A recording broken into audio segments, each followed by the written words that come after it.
सभी साथियों को राम राम। मैं आपका बंधु प्रदीप संधू।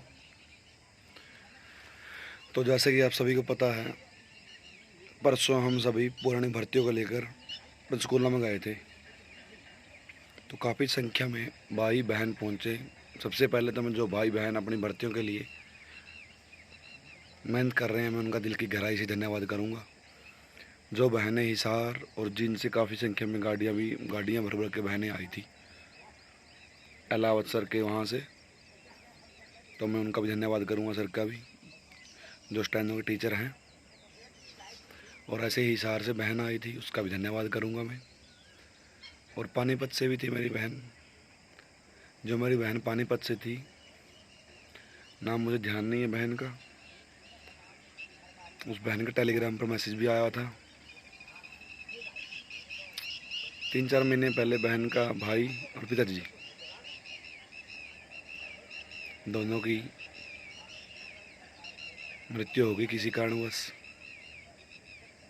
तो बहन का कहना ये था, अगर भर्ती समय पे होती तो मैं भी पॉसिबिलिटी थी, कुछ आर्थिक सुधार होता, इलाज वगैरह करवाने में कुछ हेल्प होती। ज़्यादा नहीं तो मानसिक रूप से जो परिवार परेशान था, उसकी स्थिति में सुधार आता। एक नौकरी काफ़ी लोगों के चेहरे पर, पूरे परिवार के चेहरे पर खुशी ला देती है, चाहे वो बहन लग जाए या भाई लग जाए।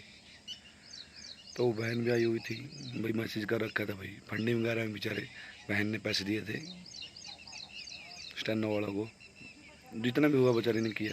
साथ में एक बहन और आई, उसके 2 बहनें आई थी। तो कुछ इस कदर स्थिति से गुजर रही है बहनें।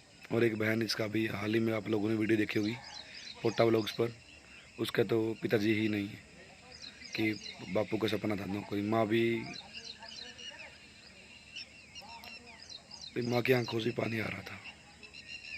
मैं समझता हूँ बाप ना हो तो क्या गम है, क्योंकि मेरा स्वयं का नहीं है, मेरा स्वयं का पिताजी नहीं है। उनकी भी सडनली दिमाग की नस फट गई थी। तो ये है, ये चीज़ें थोड़ी सी इफेक्ट डालती है लाइफ में। भाई हाँ, पापा का सपना था हमें पूरा करना, जैसे वो बहन थी। तो मैं यही कहना चाहूँगा, स्टैनो, 5600, ओल्ड सिटी, बीजे मैकेनिकल, सिविल ड्राफ्टमैन, ये अन्य पेंडिंग जो भी ग्रुप है, भैया कल देखने में आया थोड़ा सा आप लोग यूनिटी में नहीं हो। तो जो भी पेंडिंग ग्रुप्स है ना भाई, सभी देखने में आया है। और चेयरमैन साहब ने बताया, जैसे 5600 के लिए ग्रुप तो चेयरमैन के पास पहुंच रहा है, ग्रुप विड्रॉ के लिए पहुंच रहा है सीएम साहब के पास। देखो, तुम्हें एक चीज़ ध्यान से मिल गई होगी कि हमें जाना कहाँ है। अभी तक तो हमें यही नहीं पता था कि हम किस दरवाजे को, किस चौखट को खटखटाएं जहाँ से हमारी आवाज़ पहुँचे। हमने ज्ञापन भी दिए अच्छे तरीके से, सभी भाई बहनों साथ दिया, हर डिस्ट्रिक्ट में, हरियाणा के सभी डिस्ट्रिक्ट में। जिन भाई बहनों ने फील्ड में मेहनत की, उनका दिल से आभार व्यक्त करता हूँ। कुछ लोग ऑनलाइन कमेंट कर देते हैं, ऑनलाइन क्रांतिकारी, भाई तुम बैठे क्यों नहीं हो, तुम ये क्यों नहीं हो, तुम आगे हो गए। भाई घर बैठे बैठे कमेंट करना इसी में आसान है। आप लोग तो लाइब्रेरी में बैठे बैठे 5-10 मिनट की वीडियो, 15 मिनट की वीडियो, 20 मिनट की वीडियो देख लेते हो। हम लोग क्या हुआ क्या नहीं, अखबार पढ़ लेते हो। समय सभी के लिए कीमती है। सभी को ये है कि नया सिटी ना हो जाए, कि उसमें स्कोर चला जाए। यदि आप लोग आना चाहते तो 40,000 बच्चे पीएमटी पीएसटी के लिए शॉर्ट लिस्ट हो गए, 50 भी हो सकते हैं, 20 बैठेंगे एग्ज़ाम में। तो ऐसे ही स्टैंड वाले 10,000 बच्चे आएंगे स्किल देने, ऐसे ही नहीं करो। वो बच्चे कहाँ हैं? घर बैठे मज़े मत लो। पहली बात तो ये करना, फील्ड पे काम करो, वरना ये झूठा दिला समझ दिया करो, वहाँ बैठना था वहाँ बैठना था। फील्ड पे आओ, मेहनत करो, बच्चे स्ट्रेंथ दिखेगी तभी होगा।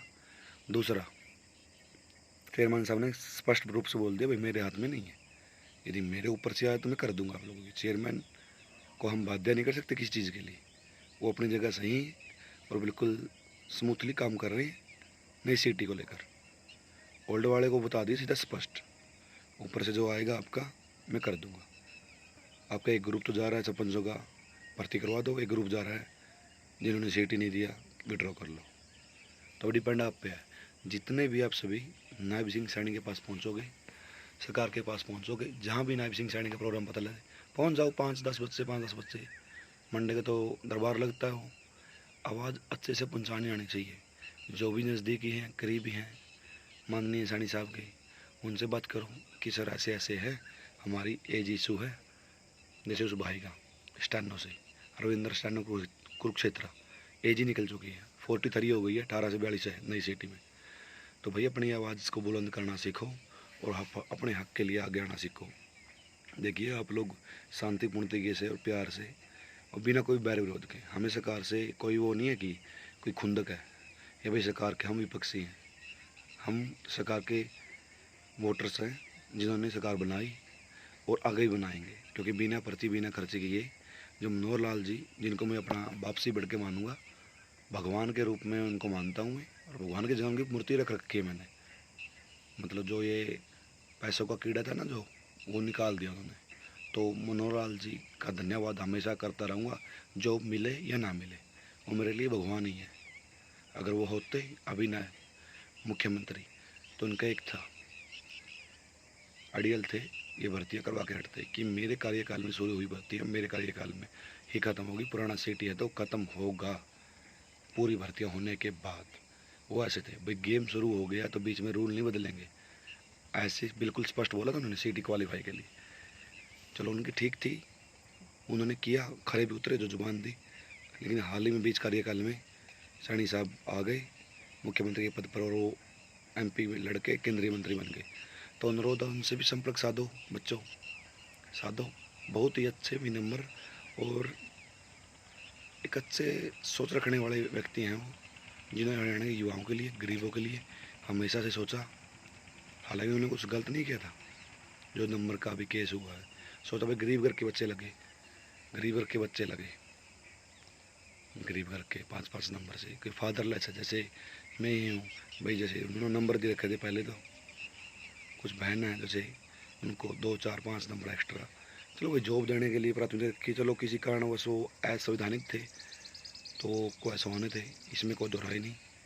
क्योंकि ये पॉलिसी 1980 में हिमाचल गवर्नमेंट ने एक बार एक नंबर दिए थे वहाँ पे, अपने यहाँ पे कुछ ज़्यादा ही दे दिए। इतने तो नहीं होने चाहिए कंपटीशन में, 1-2 नंबर का बच्चे पढ़ के मार्जिन कवर कर जाते हैं, ज़्यादा तो को ऐसी होगी भर्तियाँ। चलो वो अदरीच हो, वो उसके ऊपर डिपार्टमेंट काम कर रहा है रिजल्ट दोबारा रिवाइज करने के लिए। तो हमारा तो यही है, जितने भाई बहन तक मेरी वीडियो पहुंच रही है भाइयों, अपने हक के लिए आगे आओ और नायब सिंह सैनी से प्रार्थना कर सकते हो। सरकार के खिलाफ जाएंगे जितना उतना सरकार ना करेगी, तो प्रेम प्यार से सरकार के हितैषी बन के कि सर आपने 5600 निकाली थी और हमें दिलासा दी थी कि आपके आते ही हमारी भर्तियाँ शुरू हो जाएगी। स्टेनो वालों का सर हमारा 14 अक्टूबर का स्किल टेस्ट होना था, जो कि अब तक नहीं हुआ।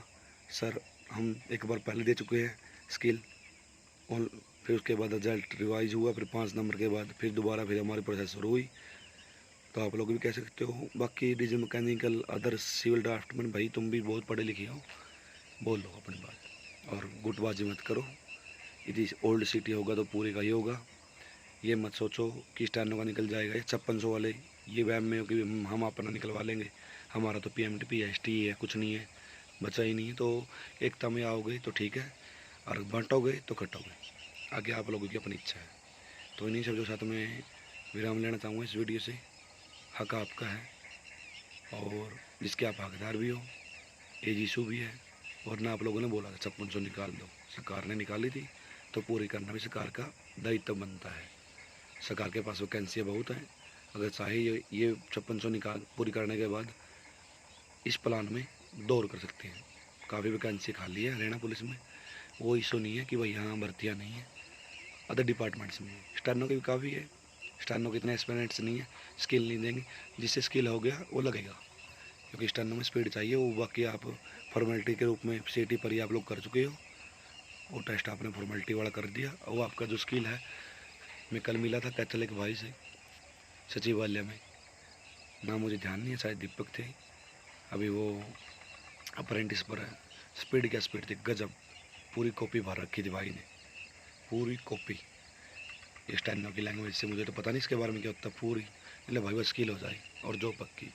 इतनी मेहनत की हुई है बच्चे। ऐसे ही हरियाणा पुलिस के भाई फिजिकल आ जाए, उसके बाद रिटर्न की तैयारी। तो कुछ भाई बहन जो ये इस भर्ती में है ना, इनकी एज आई थिंक 25+ है, 26, 27, 28, 30, 32 ऐसे स्टैंड हो गई, 25+। तो एज इशू भी है भाई, ये बच्चे ये बच्चे नहीं रहे आपकी तरह जो 20-22 के हैं।